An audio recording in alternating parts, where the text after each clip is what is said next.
हम लोग बात करते हैं अब जैव विशिष्टताओं का। जैव विशिष्टताओं में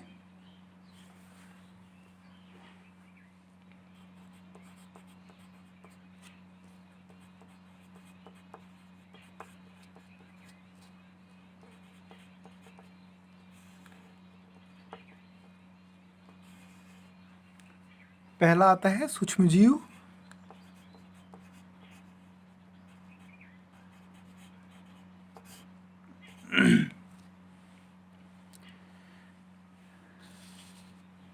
जैव विशिष्टताएं, इसमें सूक्ष्मजीव की बात करते हैं। हम लोग जो भी नमूने, जल के नमूने लेते हैं उसमें बैक्टीरिया, कवक, प्रोटोजोआ की हम लोग मौजूदगी और गैर मौजूदगी की भी जांच करते हैं। हम लोग जानते हैं कि अगर पानी के अंदर बैक्टीरिया, प्रोटोजोआ या इस प्रकार की कोई सूक्ष्मजीव रहेंगे, ख़ास तौर से बरसात के दिनों में जब पानी के अंदर बैक्टीरिया वगैरह की मात्रा बढ़ जाती है तो लोगों को हैजा, टाइफाइड, पैराटाइफाइड, पेचिस, पतले दस्त, इस प्रकार के बैक्टीरिया जो रोगजनक हैं, ये इनके ज़रिए जो है ये सब बीमारियां उत्पन्न होती हैं। और ये जो भी जीव जंतु हैं उनके माध्यम से पानी में पहुंचते हैं। हम लोगों को परीक्षण में ये पता लगाना चाहिए कि पानी पीने योग्य है कि पीने योग्य नहीं है, और उसमें बैक्टीरिया है या नहीं है, या किस लेवल में है।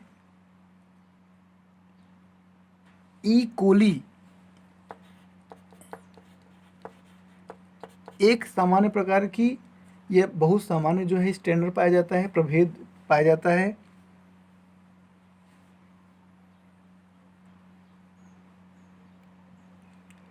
हम लोग जो जल की गुणवत्ता है उसको मीज़र करने के लिए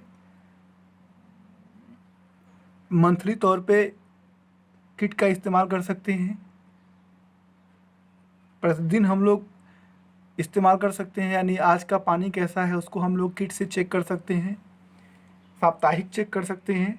और उस किट से जो निष्कर्ष निकलेगा, चाहे वो पानी के पीएच की मान हो, चाहे वो घुली हुई ऑक्सीजन की हो या मुक्त अमोनिया हो, जो भी चीज़ें हैं उसमें हमको, या सोडियम अवशेष हो, इस प्रकार की चीज़ों को हमको लोगों को बताना चाहिए ताकि लोग सावधान रहें, स्वस्थ रहें और एक अच्छे जीवन को वो जी सकें। इस तरीके से हम लोग पानी की विशिष्टताओं के बारे में समझें। अब कुछ छोटी सी चीज़ों को हम लोग और समझेंगे जो कि बेहद महत्वपूर्ण है। उसमें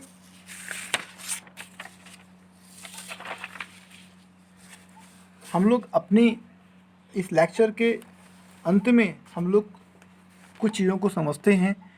अगर हम लोग वाटर को समझें तो वाटर, WATER, वाटर को आज के परिप्रेक्ष्य में अगर कहा जाए तो क्या होगा?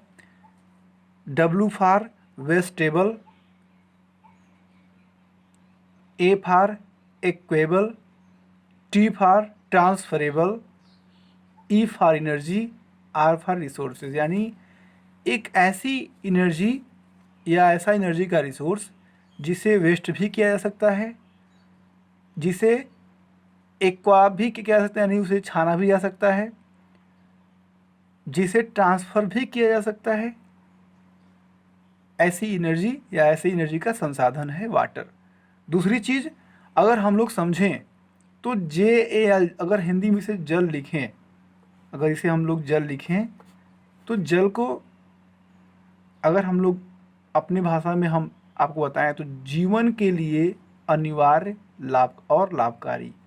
J फॉर जीवन के लिए, A फॉर अनिवार्य और L फॉर लाभकारी। यानी ऐसी चीज़ जो जीवन के लिए अनिवार्य भी है और लाभकारी भी है, उसे हम लोग जल कहते हैं। अब इसे हम लोग कैसे समझेंगे? एग्रीकल्चर में हम लोग को बताए कि 73% जो पानी है वो एग्रीकल्चर में इस्तेमाल होता है, यानी बहुत बड़ा एक पानी का जो मात्रा है, जो मीठे पानी की जो मात्रा है जिसे पिया जा सकता है, उसकी मात्रा कृषि कार्य में इस्तेमाल हो जाती है। हम लोग देख रहे हैं कि डेली जो भूमिगत जल है यानी जो वाटर लेवल है वो नीचे जा रहा है। पानी, हर व्यक्ति भूमिगत जल पे निर्भर हो रहा है, पानी का संचय कम हो रहा है। तो अब हम लोगों को अवेयर होने की आवश्यकता है। इसके लिए गवर्नमेंट भी कई सारी स्कीमें चला रही है, जैसे 1 ड्रॉप मोर क्रॉप जैसी स्कीम, हर खेत को पानी, micro irrigation, drip irrigation, sprinkler, इस प्रकार के टेक्निक को इस्तेमाल करके सरकार चाहती है कि हर खेत को पानी दिया जाए और उतना ही पानी दिया जाए जितनी उसे आवश्यकता है, क्योंकि किसानों के पास खासतौर से उत्तर भारत में एक ग्राउंड वाटर ही सबसे बड़ा इरिगेशन का सोर्स है और ज़्यादातर किसान ग्राउंड वाटर से ही खेती करते हैं, सिंचाई करते हैं। घरेलू कार्यों में अगर देखें तो सरकार इसके क्षेत्र में भी जल जीवन मिशन चला रही है। जल है तो कल है ऐसा मिशन चला रही है। नल से जल चला रही है, यानी हर व्यक्ति को उतना ही पानी दे रही है जिससे उसका काम चल सके। घरों में भी बहुत सारा पानी वेस्ट होता है, लोग नहाने में बहुत सारा पानी व्यर्थ करते हैं, कपड़ा धोने में बहुत सारा पानी व्यर्थ करते हैं, कार धोने में बहुत सारा पानी व्यर्थ करते हैं। अब हम लोग पहले समझ चुके हैं कि हमारे लिए पानी कितना महत्वपूर्ण है, तो इन सब कामों में भी हमें कटौती करना पड़ेगा, उससे हमको बचना पड़ेगा। तीसरा आता है औद्योगिक प्रयोग। औद्योगिक प्रयोग यानी इंडस्ट्रियल यूज़। इंडस्ट्रियल यूज़ में अब गवर्नमेंट ने, पॉल्यूशन कंट्रोल बोर्ड ने, तमाम जो प्राधिकरण हैं, एनजीटी है, इन अलग अलग जो हमारे नियंत्रक हैं, इन लोगों ने एडवाइस दिया है कि पानी की जो एक निश्चित मात्रा है उसी का इस्तेमाल किया जाए। उसके लिए आप रिसाइकलिंग कीजिए, उसका आप रीयूज़ कीजिए, उसको आप रिचार्ज कीजिए। और हम लोग जानते हैं कि इंडस्ट्रीज में जो थर्मल पावर प्लांट होता है वो सबसे अधिक पानी का खपत करता है। वहाँ पे पानी से ही सारा प्लांट चलता है, स्टीम बनता है, पावर बनता है, तो सबसे अधिक पानी हमारा उसमें ही इस्तेमाल होता है। अब हम लोग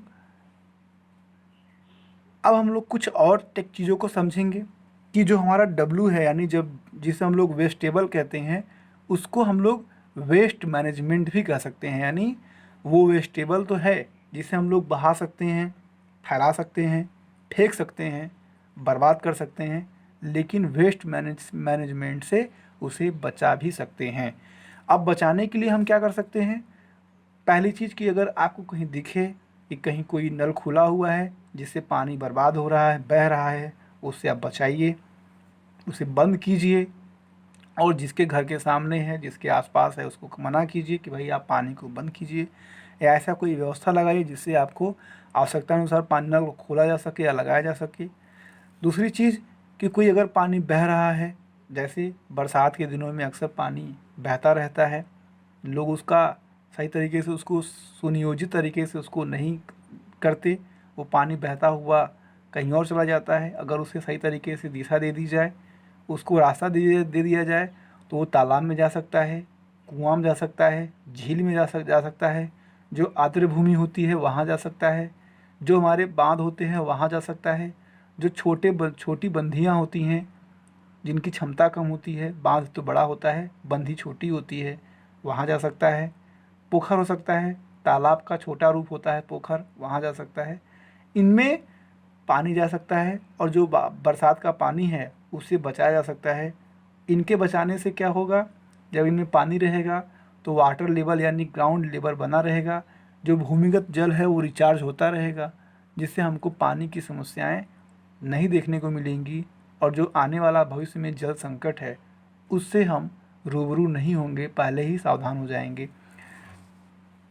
तीसरी चीज़ हम लोग गुजरात में देख सकते हैं, जो पुरानी व्यवस्था है, पुरानी व्यवस्था में अलग अलग शहरों में पानी बचाने की अलग अलग व्यवस्था रही है। वर्तमान में गुजरात के अंदर वाटर हार्वेस्टिंग जो टेक्नोलॉजी है जो रेन वाटर हार्वेस्टिंग होती है, तो रेन वाटर हार्वेस्टिंग का इस्तेमाल करके जो बरसात का पानी आता है उसको रिचार्ज किया जाता है, रिसाइकिल की जाती है, फिर उसका इस्तेमाल किया जाता है घरों में, फिर जो पानी आता है उसको रिसाइकलिंग की जाती है। तो इस तरीके से उसका बार बार रिसाइकलिंग करके इस्तेमाल किया जाता है ताकि उसकी खपत कम हो, क्योंकि गुजरात में वैसे ही पानी की बहुत दिक्कत होती है। अब तो पूरे देश में इसकी दिक्कत हो रही है, बड़े बड़े शहरों में हो रही है। दूसरा आता है एक्वा मैनेजमेंट, जिसे हम छान सकते हैं, छनन प्रबंधन कह सकते हैं। इसके अंदर हम लोग अभी जो डिस्कस किए कि पानी के अंदर जो भी विशिष्टताएं हैं, चाहे वो भौतिक विशिष्टताएं हों, चाहे वो रासायनिक हों, चाहे वो जैविक हों, हमको एक स्वस्थ जीवन के लिए साफ पानी की आवश्यकता पड़ती है। अगर पानी में किसी भी प्रकार की अशुद्धि रहेगी तो हम उस पानी को पी करके बीमार हो जाएंगे, स्वस्थ नहीं रह पाएंगे। उसके लिए हम लोगों को जो भी टेस्ट हमने अभी डिस्कस किया, चाहे वो आर्सेनिक एसिड हो, चाहे वो पारा हो, चाहे फ्लोराइड हो, चाहे सूक्ष्म जीव हो, चाहे उसमें आयरन हो, चाहे टीएस हो, डिज़ाल्व हो, ऑक्सीजन हो, चाहे जो भी अशुद्धियाँ हैं, हमको उसको जानना है।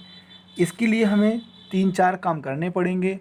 पहला करना पड़ेगा कि पहले हमें उस पानी को चेक करना पड़ेगा, जिसके लिए एनजीओज़, अलग अलग पॉल्यूशन कंट्रोल बोर्ड, शहरों में, गाँवों में, गर्मी के दिनों में गाँव में भी हैंड पंपों से पानी जो होता है वो अशुद्ध पानी आता है, लाल पानी आता है, या पानी के अंदर महक आती है।